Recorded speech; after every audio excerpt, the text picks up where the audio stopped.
أسلافنا وشيوخنا ورجالنا الصالحون وإلى حضرة النبي محمد صلى الله عليه وسلم. الفاتحة.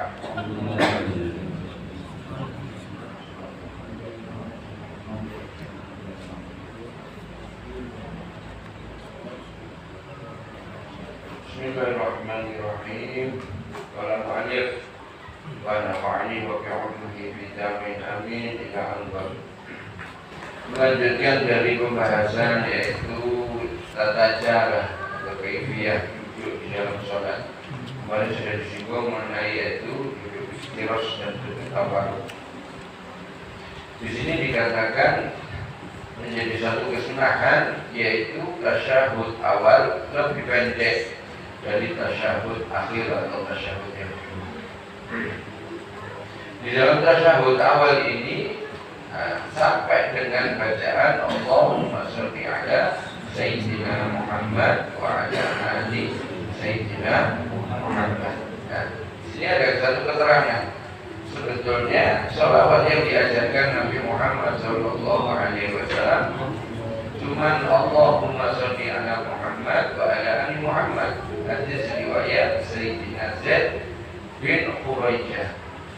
Ini memang hadisnya sahih, cuma nanti ada pembahasan tersendiri. Nanti setelah tasyahud ini nanti ada pembahasan tentang tasyahud akhir. Pembahasan tasyahud akhir nanti dibahas yaitu tentang membaca sholawat kepada Nabi Muhammad SAW. Kenapa kok kita harus pakai kata Sayyidina? Ada nanti. Memang hadisnya ada kata Sayyidina. Wa qawlu Allahumma sholli ala Muhammad wa ala ali Muhammad. Hadisnya seperti itu. Kalau kita mengatakan kita ikut yang diajarkan Nabi Muhammad, betul. Kenapa? Nabi Muhammad itu yang paling istimewa, paling sempurna akhlaknya. Termasuk tawadhu'nya itu tidak ada yang ngumpuli. Rendah hatinya tidak ada yang ngumpuli. Tidak ada satu makhluk pun yang ngumpuli Nabi Muhammad Sallallahu Alaihi Wasallam. Itu nanti kalau kita berbicara tentang kitab Muhammad Rasulullah Sallallahu Alaihi Wasallam, Al-Insanul Kamil, itu akan terbukti. Salah satu ya, ini saya bocori dulu ini. Nanti bicara kalau kita akan berbicara tentang kekuatan badannya Nabi Muhammad SAW. Di situ dikatakan Sayyid Muhammad mengatakan kejantanan yang sejati itu terhimpun dari kesehatan badan, kekuatan dan ketabahan hati. Saya berulang-ulang mikir, kok kenapa ada ketabahan hati? Padahal ketika kita dengar kata jantan ini kan, oh bahasa Jawanya kurang kosong gitu. Tapi kok di sini dikatakan ada ketabahan hati ya? Nah, itu panjang nanti. Dan itu ada pada diri Nabi Muhammad Sallallahu Alaihi Wasallam. Coba baik-baik kita ketahui. Manusia yang diberi kelebihan oleh Allah tentang kekuatan, entah itu mungkin apa ya, kekuatan jasmani atau kekuatan apa, ada nggak di situ sifat tabah hatinya? Oh, tabah itu, mas, karuan kita bahas. Sebagai mawar. Intinya apa? Nabi Muhammad itu sempurna sudah, paling sempurna. Makanya kemarin di Ngadirejo saya katakan kalau kita belum trisno, kalau kita belum mau ikut saya bukan tidak mau ikut, kita belum mau ibadah, belum mau mengikuti Nabi Muhammad SAW. Permasalahannya cuma satu, apa? Dawuhnya pribadi, kita belum kenal Nabi Muhammad. Kita belum kenal Nabi Muhammad. Contoh orang-orang yang usianya sekarang 70, 80, dulu mungkin idolanya paling banyak itu Pak Karno, betul nggak? Enggak. Kenapa kok mengidolakan Pak Karno? Pak Karno itu orang yang seperti ini, kok bisa tahu? Karena pernah membaca atau pernah mendengar cerita tentang sosok Bapak Soekarno. Dan kembali tanya sama pribadi kita kenal Nabi Muhammad, kita mendengar cerita Nabi Muhammad, kita berbicara Nabi Muhammad, kita membaca tentang biografi Nabi Muhammad. 1 minggu berapa kali? 1 minggu berapa kali? 1 tahun berapa kali? Oh pas mulutan kok. Jadi wajar bagi saya mengatakan kalau kita tidak begitu cinta sama Nabi Muhammad, meskipun mulut kita mengatakan cinta, tapi kita tidak mau ibadah, berarti itu bohong. Cintanya cuma bilisan. Begitu. Padahal Allah mengatakan kul in kuntum tuhibbunallah fattabi'uni. Bagi saya itu mutlak kita untuk harus ikut Nabi Muhammad SAW. Dan hidup kita ya cuma satu tok, tujuannya apa? Ibadah Rasulullah, tidak ada yang lain. Jadi yang tidak dicontohkan, tidak diajarkan Nabi Muhammad, ya kita tinggalkan. Apa aja banyak, gambling, biliar, sekak, karambol, normal. Anjing, anjing boleh makan asal itu. Soalnya nanti belum makan. Kalau anjing, tadi aneh kali makan, masya Allah, masya Allah. Biaya pernah gaya Kalimantan, gaya Tuku Iwan, gaya Keramas. Kamu teriak. Karena itu apa? Cuma lebih kepada mujoletsu. Jadi kan purun, dipancing lah beli jenengan, dibujuli, dicolonnya, purun betul. Terus dikongkong mayu, ya. Jadi masya Allah, ya masya Allah. Suatu kritik yang harus sering disampaikan, shock terapi yang harus disampaikan sampai hatinya benar-benar sakit. Kenapa? Karena tergugah, sakitnya itu tergugah untuk mempelajari tentang Nabi Muhammad SAW. Kalau kita sudah ibadah Rasulullah, aktivitas kita 24 jam itu bisa bernilai ibadah. Bahkan di kamar mandi itu bisa bernilai ibadah. Yang orang mengatakan tidak boleh ibadah di kamar mandi, betul. Tapi aktivitas kita di kamar mandi kalau dikaitkan dengan Nabi Muhammad, maka nilainya ibadah. Tapi kalau niat beribadah di kamar mandi, maka tidak boleh. Paham ya? Paham bosan? Nah itu jarang kalau kali jenengan lampai kota mandi, jenengan kalau berada kamar mandi dan menutup kepala nopo bosan.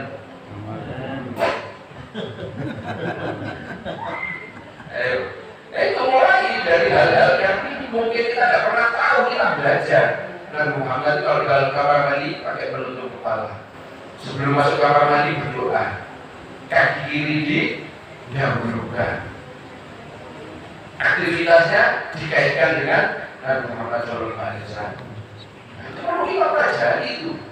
Sehingga aktivitas kita di kamar mandi kalau sudah dikaitkan dengan Nabi Muhammad dan diikrarkan dalam hati atau bilisan ibadah Rasulullah, maka bernilai di hadapan Allah Subhanahu wa Ta'ala yang Allah sudah mengatakan qul in kuntum tuhibbunallaha fattabi'uni. Perintah Allah itu. Nah, hadis tentang ini tadi bacaan sholawat ini bersasar pada yang diberikan oleh Sayyidina Abu Hurairah radhiyallahu ta'ala anhu Rasulullah sallallahu alaihi wasallam. Beliau mengatakan ketika di tasyahud akhir, ya, berlindunglah kepada 4 perkara. Jadi tidak ada perkataan lain setelah sholawat, maka kita membaca perkara-perkara yang diajarkan oleh Nabi Muhammad SAW. Tidak ada yang lain-lain sudah. Nah, juga di sini dikatakan bahwa tasyahud akhir itu lebih panjang dari tasyahud awal. Makanya dikatakan sunnahnya tasyahud awal ini cuma sampai dengan bacaan sholawat kepada baginda Nabi Muhammad SAW. Imam Syafi'i juga mengatakan ketika ada tambahan, mungkin ngelamun karena sholatnya, tidak membatalkan sholat dan tidak perlu melaksanakan sujud sahwi. Perlu di sini. Nah, sini Imam Syafi'i juga mengatakan duduknya dalam tasyahud awal adalah duduknya iftirash dan tasyahud akhir duduknya tasyahud. Sayyidatuna Aisyah radhiyallahu taala anha mengatakan karena Rasulullah sallallahu alaihi wasallam tidak ada yang dibaca di dalam tasyahud awal. Tasyahud awal ini dikatakan fi rakaatain, yang maksudnya rakaat kedua atas tasahud, bacaannya hanya tasahud. Bukan berarti di sini ada beda pernyataan, bukan berarti dari hadis saya yang diriwayatkan Sayyidatuna Aisyah ini tidak membaca sholawat, termasuk di sini adalah bagian daripada sholawat. Nah, para sahabat bertanya seperti tadi yang saya katakan, Sayyidina Zaid bin Quraisyah bertanya, ya Rasulullah, bagaimana kami bersolawat kepadamu? Maka beliau sallallahu alaihi wasallam mengatakan, Allahumma sholli ala Muhammad wa ala ali Muhammad. Tapi seperti tadi, kenapa kok kita baca ada kata istighfar? Cuma kalau saya nukil dari kalamnya Habib tadi sebagai bentuk penghormatan kita kepada Nabi Muhammad Sallallahu Alaihi Wasallam. Beliau saking tawaduknya, sempurnanya dari sifat tawaduk dan sikap tawaduknya ketika mengajari sahabat yang bertanya, bagaimana kami membaca salawat kepadamu ya Rasulullah? Beliau Sallallahu Alaihi Wasallam mengatakan, Allahumma sholli ala Muhammad. Langsung disebut namanya. Tapi kalau kita sebagai umatnya, sebagai bentuk penghormatan, kenapa? Karena jasanya Nabi Muhammad SAW kita tidak mungkin balas seperti kita statusnya kepada orang tua kita sebagai seorang anak. Kita bisa balas jasanya orang tua, tidak mungkin. Saya katakan tidak mungkin. Kayaknya ada betul nasihatnya berarti kalau jadi anak yang tahu diri. Kalau jadi orang tua jangan terlalu yang tahu diri. Kita jelas tidak mungkin membalas jasanya orang tua. Orang tua itu pol-polan bagi kita. Saya ngomong seperti ini bisa dipahami orang-orang yang sudah merasakan jadi orang tua akan paham.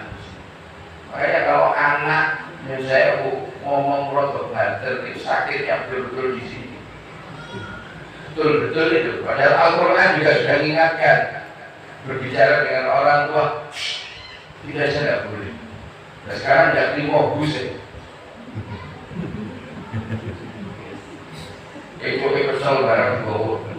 Kalau kebilangnya dari ayo ini tugas kita, ini tanggung jawab kita ini.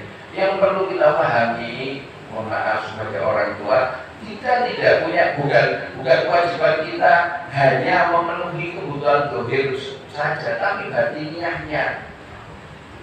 Perkara agama itu yang saya maksud ini. Tanggung jawab kita ini untuk mendidik ini. Saya ngomong itu kepada para bapak-bapak ini. Anda sebagai kepala rumah tangga tanggung jawab yang besar. Dan saya ngomong kepada anak dan saya ngomong kepada istri, bantu dari orang tua jenengan, bantu dari suami panjenengan ketika mengemban amanah yang diberikan Allah Subhanahu wa taala kepada beliau. Siapa? Jenengan istri, jenengan anak, itu amanah yang diberikan oleh Allah. Tanggung jawabnya dunia akhirat itu. Bukan hanya dunia atau dunia akhirat, nggak main-main. Makanya si jumlah ya kayak gitu. Apa katanya apa?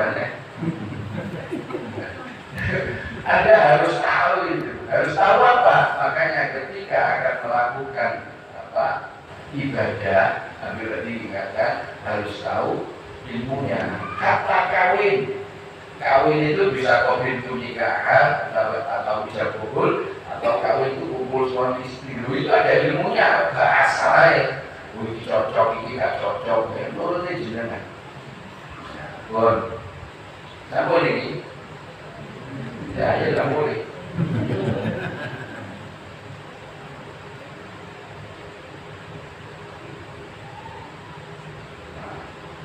Menurut tamu kesunahan mengangkat tangan badal qiyam. Maksudnya ketika berdiri dari tasyahud awal. Jadi rakaat kedua itu di sholat yang 3 rakaat, di sholat yang 4 rakaat itu ada kesunahan mengangkat tangan sambil mengucapkan takbir. Jadi makmum itu juga sunnah. Ketika gerakan intikal itu juga mengucapkan takbir. Allahu Akbar. Itu bukan hanya imam tok, makmum sunnah. Tapi batasannya seperti ketika membaca, cukup minimal kita yang mendengar, maksimal kanan kiri kita. Jadi pun medel mawon ikut kesenangan. Satu kesenangan nanti besok insya Allah selesai akan dibahas di sini. Nabi Muhammad itu diriwayatkan ketika beliau mengangkat tangannya, khususnya di bab ini tadi, setelah tasyahud awal ini tadi, beliau mengangkat tangannya dan mengucapkan takbir. Takbir itu kalimat Allahu Akbar. Bukan hanya imam di sini, makmum juga. Dan perlu kita pahami dan kita mengerti gerakan itu seyoganya, idealnya setelah imam bergerak. Dan imamnya Allah dengan tenor sampai bar. Itu contohnya loh kiwa pulau ini. Oh siap ke sobat. Siap ke sobat. Gak oleh. Balik kanan. Oh wis gak balik kanan. Nek burung konten gerak. Gitu aku. Jangan seragaman soalnya. Saya udah seragaman kayak tanah. Gitu. Soalnya cek konten saya dulu. Allahu Akbar. Ojo Allah wis maksud balapan iki lapo. Jenengan tok simame riyen ngoten. Kan penak ngoten iki. Mboten nyusu-nyusu. Meskipun tidak membatalkan sholat, kadang orang itu patokannya iku sing bahaya iku. Mun mboten tekan sholat ya. Lho nggih, cuma kan dari perkara ini tadi kita akan menjadikan nopo nggih. Bahan introspeksi, kenapa Anda kok buru-buru? Itu coba itu jenengan rasakan apa sih dimadosi kok kudu dandan di sini imam kok kejadian jenengan tidak imam mereka saling boten makanya dia natos wonten ikan tanglet pripun hukume ketika imam sampun bergerak pada posisi sempurna baru mengucapkan kalimat takbir misalnya pas ngadeg berarti baik boten gerak riyen sampai jumeneng Allahu Akbar dia mau jawab mungkin makmumnya di sini kalimat bareng kali obah makmum wis di sini dulu imam wis kerengkelan makmum wis di sini soalnya makmum sehat-sehat ibaratnya sarungnya kiwir-kiwir jadi akhirnya imamnya nyasati piye carane biar aku gak di sini makmum akhirnya ngadeg sih Allahu Akbar seksualnya aku tapi boten wonten iki guyonan kula cuma ya itu tadi loh kebanyakan apa yang dimaksud dari makmum kok selalu ingin ketika imam tidak padahal belum selesai ibarat kalimat perintah itu belum jelas sama ketika berbaris itu loh maju, pokoknya sampai maju dereng jalan orang maju gerai atau semua maju gerak maju mundur maju jalan orang maju gerai maju mundur bikin dengan elokan anu baik kan kulon gitu orang masih orang posisi orang makan tarik itu di baris orang khususnya kalau Pak Budi sama lagi maju kok berani maju ya jalan nek dari konten apa perintah maka tidak melakukan seperti kita sholat coba itu kita terapkan mulai dari pribadi kita saya katakan kita ya orang-orang yang mendengar hiburan atau saran dari saya ini tadi insya Allah keadaan masjid musola yang akan tertata dengan rapi, aktivitas sholatnya tertata dengan rapi, itu ibadahnya nyaman, enak ibadahnya. Orang kemerungsung, orang gerusak-gerusuk. Tapi kalau jenengan angan-angan, ngapa om jenengan kok nyusun-nyusun itu loh ngapa om? Dan ini harapan besar saya nanti yang sering aktivitas tahunan maka akan berubah. Kita melaksanakan betul-betul ibadah. Bukan hanya ritual yang hanya menggugurkan kewajiban satu perkara yang menyenangkan, makanya Kanjeng Nabi didhawuhaken sampai sholat itu sukunipun Kanjeng Nabi ini bengkak. Bengkaknya ini kenapa? Karena sudah satu kesenangan, tidak merasakan yang dikatakan sakit. Ya, buktinya Nabi Muhammad ketika sholat surat Ali Imran dia biasa. An-Nisa diwaos dia biasa. Jadi dengan krungu imam wa mau lewes surat opo ayo di sini termasuk kritik bagi si ngomong dewi iki wae. Mengartikan kata pendek ini tadi, kalau Nabi Muhammad SAW 15 ayat itu masuk kategori pendek. Ya betul apa-apa, ina, betul apa-apa. Ketika kita melaksanakan sholat secara berjamaah, taruh cari surat-surat yang tidak memberatkan. Tapi kalau sholat sendiri, nah disinilah latihan kita untuk belajar menikmati sholat, bukan satu beban. Mulai duha, mulai tahiyatul masjid, qobliyah, ba'diyah, ini dilazimi kok. Dan itu berbagai sarana kita mengaplikasikan daripada pengetahuan kita tentang sholat. Takbirnya Kanjeng Nabi pripun, ruku'e Kanjeng Nabi ini pripun, di situ kita terapkan. Dan nanti ketika sholat fardu, ya, tinggal enak itu akan berjalan. Orang-orang akan menjadi ahli ketika sering melakukan aktivitas yang akhirnya menjadi predikat ahli. Ahli ibadah berarti yang ini sering melampaui ibadah. Ahli masak berarti sering masak. Ahli berbaris berarti sering baris. Orang ini ahli berbaris gak tahu baris. Ya akhirnya mah juga imam. Ya kok insyaallah kalau ngaji disambung kali mengenai satu kesunahan perlu dipahami. Sunnah mengangkat tangan ini sunnah. Kenapa? Nabi Muhammad melakukan, Nabi Muhammad Shallallahu Alaihi Wasallam mengajarkan kepada kita. Poin terpentingnya di sini. Ya Allah Taala paling kepahaman, keturunan ingkang sae, kemahaman ingkang leres, perkawis agama pun Allah Subhanahu Wa Taala, dan perkawis kekasihipun Allah, baginda Nabi Agung Muhammad Sallallahu Alaihi Wasallam. Insyaallah, amin. Bismillahirrahmanirrahim. Bismillahirrahmanirrahim. La ilaha illallah.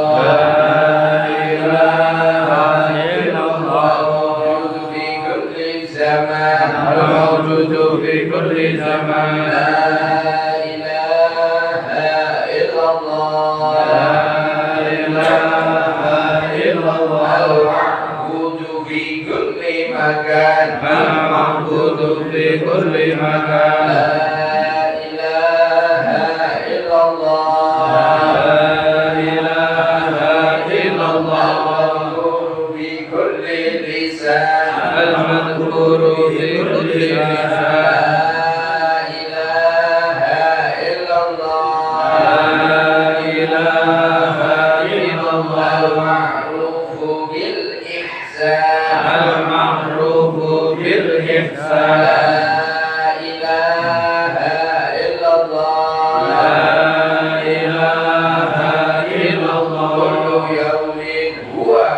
يا رحيم يا رحمن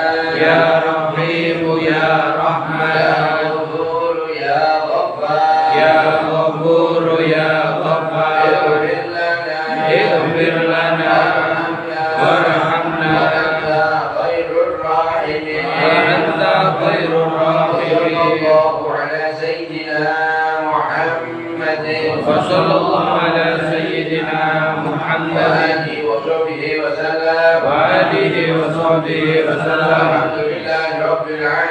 والحمد لله رب العالمين. الله الكافي ربنا الكافي قصدنا كافي وجدنا الكافي لكل الكافي كافنا الكافي ونعم الكافي الحمد لله.